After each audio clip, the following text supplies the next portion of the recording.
Hello everybody, today I'm coming at you with a fun pop-up card that I'm going to make my daughter for her birthday.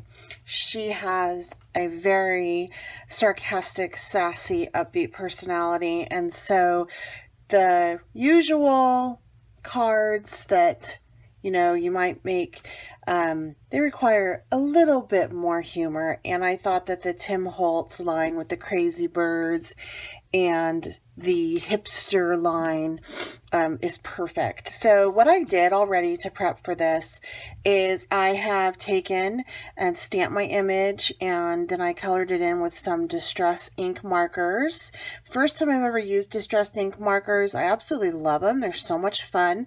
I didn't do that on screen for you because I'm still learning myself, and so I don't think that I have any thing of much value so far to say on how to use those, so that's why you're not going to see those in this video, but maybe down the road, or if you guys want to know what I did, you can ask. But all the information I found was pretty much through Tim Holtz and his website. So these are going to go in, and then I just, after I stamped them and colored them, I used my scan and cut to cut them out. I added the little hats. This is actually a Brutus Monroe stack stamp. It's the happy birthday. I inked the edges, and then I did the legit, and then the epic. This is going to be the panels on the side of my box. So let me show you the pop-up box that I use. This is from Pink and Maine. And I already have done, you need two of pretty much all these main pieces. Two of this, two of this, and two of this. So I've already gone ahead with coordinated cardstock, coordinate cardstock, and I have done that. And I have cut it out, and then I have also folded on all of those edges, ready to assemble, and I made sure that I left this back panel up. All right, so we're going to go ahead and finish up these panels, and these panels I'm actually making the pattern paper for, which is this, and this is from the birthday little stamp line. I already have it ready to go, and some of the distress ink on this, and then we're going to cut out two of each of those. So the paper that I used on these little critters was actually the Distress watercolor cardstock, and I use the flat side, not the bumpy. So for our pattern paper that we're going to use to make our panels, our decorative panels, is from the Distress specialty stamping paper, and this is a smooth cardstock, and it just works so well with the ink. So let's go ahead and get started on that. I'm just going to put these little pieces away for now. I'm going to push them off away for now, and then we will assemble this card. I've made several of these little cards lately, and I made a dragon one. My daughter's like, that's cute, and I'm like, do you think it's a little bit too young? And she goes, yeah. And so I did it under the disguise of making it for her friend. So I went through a couple different pop-up card scenarios, and then I thought, the Tim Holtz line, that might be better. So I'm going to start first with this Stormy Sky Distress ink, and I just store my and let me, I need a craft mat under this. I just store my sponges right in the little cube, and that helps it with keeping everything together. It also keeps it relatively clean, and I don't have to worry about the colors ever really crossing and coming into contact with another. So it doesn't so much matter on this project if you start on the outside and work your way in, because we're going to use that die on it, that little die cut on it by Pink and Maine, the pop-up box cut. So, I'm not real worried about those edges at this point. I just want to get the color down, and it doesn't have to be perfect by any means, as you can see as I sit here and just kind of slop it on. All right, and then from here, I'm going to use the Hickory Smoke color and kind of do the same thing, filling in some of those spots.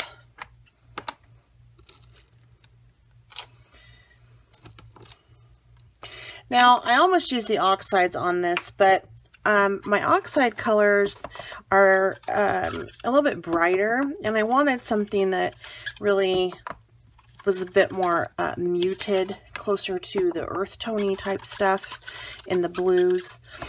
As with the distress inks, you do have to take into consideration the shades of colors that you're using.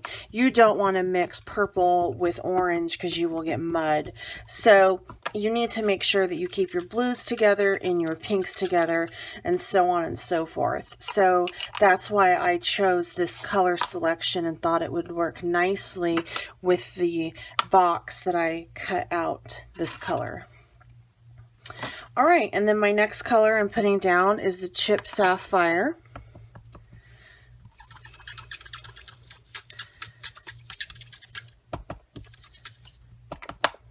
I'm just, like I said, I'm not real worried about it being perfect here. All right, so from here I'm going to go ahead and just mist it down with some water just to get that ink moving. And I'm actually going to dab it with my cloth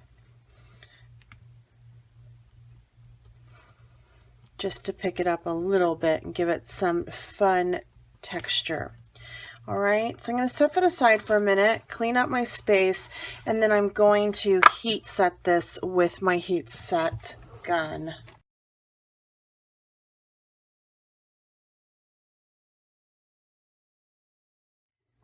All right, so that's nice and dry. I'm going to take this balloon from the birthday set, and I'm going to just randomly stamp this all over using this Distress Black Suit. It's an archival ink. And I'm not real concerned with the placement on this. Like I said, I'm going to end up just die cutting it out. So like that didn't stamp all the way through, no big deal. This is just going to be the pattern paper for what we're doing. All right, I'm going to dry that off as well. Actually, I'm gonna just take this real quick and clean it up. I'm just using my trusty Cuttlebug that's 10 years old. I've had some scary times with this the last few days. I really think it's tried to break on me a few times.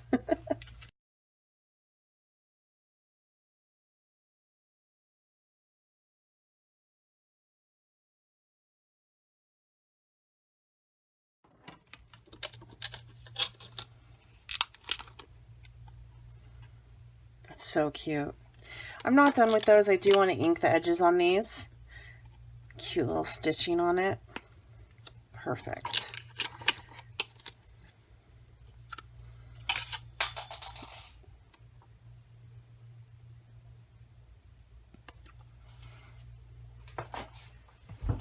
And like I had mentioned, I need to run some of these through. I need a couple of them. And these will be the little sticks that hold the things up in the pop box.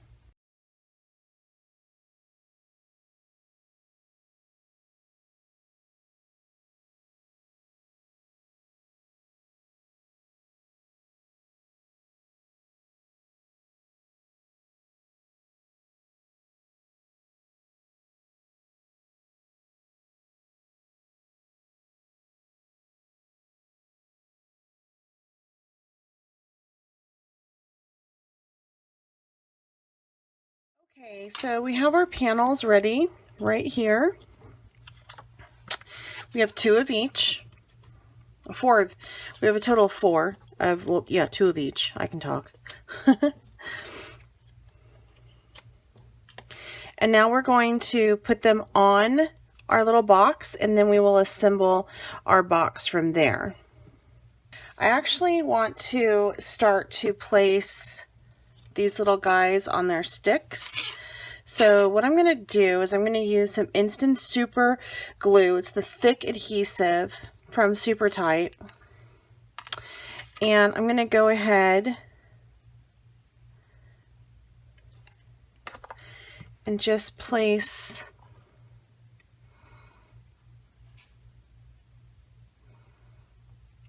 this on my stick. I like the Super Tight super glue. It's fast drying, which is kind of what I'm going for right now. So that's pretty awesome sauce.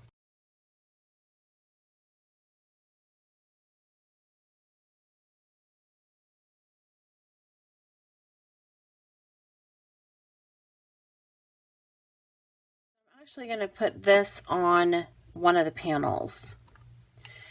Now let's go ahead and put these on our panels. Now, this is where it can get a little bit tricky. This is the back panel, and so you want to place the bottom panels along here, but you fold the tops down. So you're going to place these on the tops up there, on the opposite side.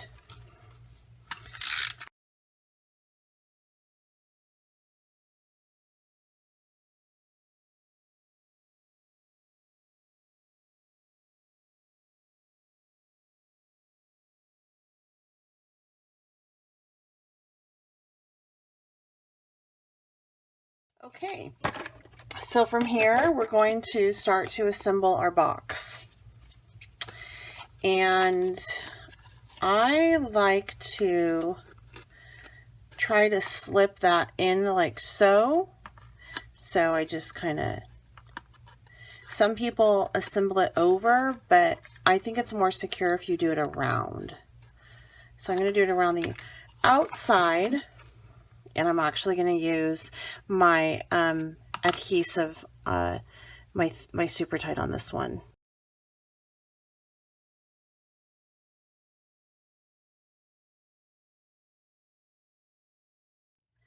Make sure that's nice and adhered and secure.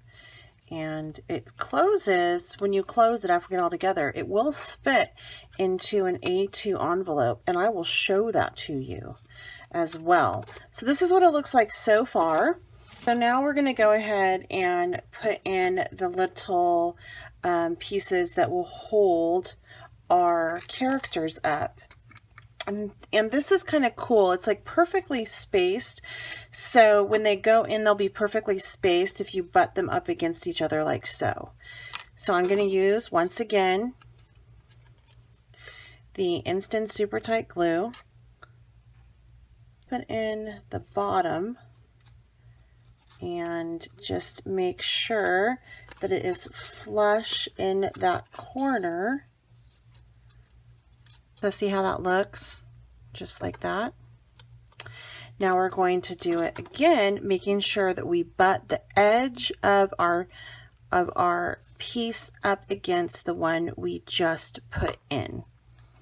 I'm not real concerned if it's, you know, it's sliding around in there, because that's not what we're going to see when it's all said and done. Okay, so as you can see, that's even right there. That's pretty cool. All right, so I'm going to let that sit up for just a minute, and I think I want to put my happy birthday right back there. So I don't want to add too much bling to this because that's not my daughter's personality and it doesn't really match the card, but this is a little bit boring back there on its own, so I am going to put a little bit of bling on it. I'm just making sure that that still closes, and it does, so we're perfect.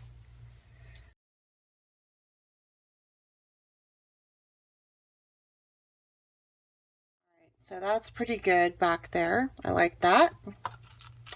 And now it's time to add in our cute little characters. That is just going to bring this whole thing to life. And he is going to be my first. Maybe he should be my last. No, he's going to be my first. So actually going to remove some of this stem.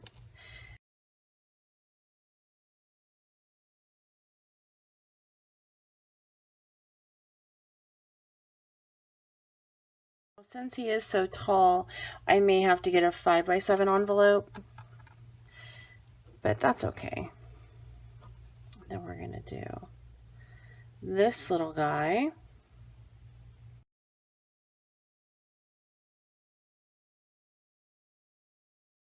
Oh my God, that's so cute. And then this little guy.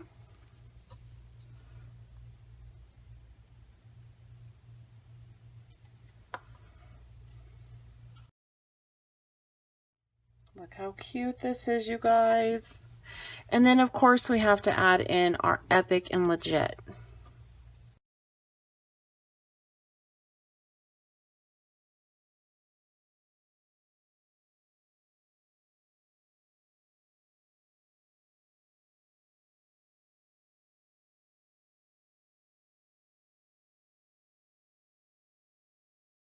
All right, so there is the exploding happy birthday box with crazy birds and hipster and the birthday stamp set, and I just think it's so freaking perfect for her. So this is just a different way that you can use the pop-up boxes, and let me show you how easy they do go into an envelope. Like I said, my little hipster dude is a little bit big, so he may not let me put him all the way in if I want to seal this, but we'll see.